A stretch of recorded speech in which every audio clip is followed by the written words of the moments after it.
لو شغال بالطريقة ديت فانت البيزنس بتاعك في خطر. من فترة جالي عميل ان هو عنده مشكلة في المصنع بتاعه ومحتاجني ان انا اروح له عشان نشوف حلول للمشاكل دي. بالفعل خدت بعضي ورحت المصنع، دخلنا المصنع اتفرجنا عليه، ما شاء الله مصنع جميل، حاجة جميلة، مجهز، معدات جميلة حديثة.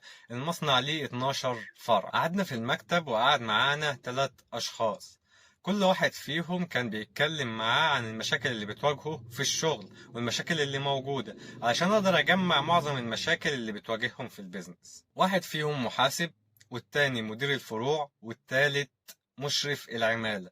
المصنع فيه حوالي 100 موظف.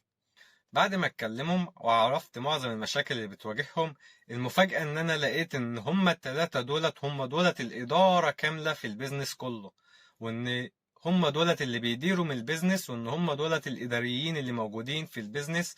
لما ابتديت من هنا ان انا اتكلم مع كل واحد فيهم علشان اعرف ايه هي المهام الوظيفية ليهم في البيزنس، لقيت ان هم شغلهم بشكل عشوائي، ان هم مش محددين مهام وظيفية، ان كل واحد بيعمل الحاجة اللي هو انا بصحى من النوم الصبح الف على المحلات او الفروع اشوف الامور ماشية ازاي، ومشرف العمالة اللي بيشوف الطلبات بتاعة العمالة، اللي بيشوف اللي جه واللي ما جاش وهكذا، والمحاسب طبعا هو اللي بيجمع الفلوس وبيعمل حسابات. بس هم دولت الإدارة كاملة لمصنع قيمته معدية 40 مليون جنيه.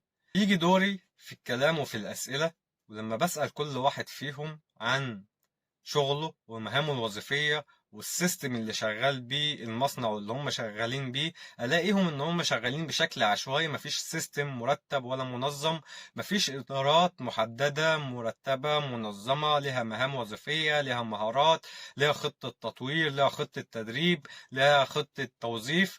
فمصنع قيمته حوالي 40 مليون جنيه ليه 12 فرع في ازيد من 100 موظف، مش شغال بشكل عشوائي، ملوش نظام، ملوش سيستم، بيسبب في خسائر شهريا حوالي من 400 ل 500 ألف جنيه بيتحطوا من الجيب علشان يغطوا من التكاليف بتاعة المصنع.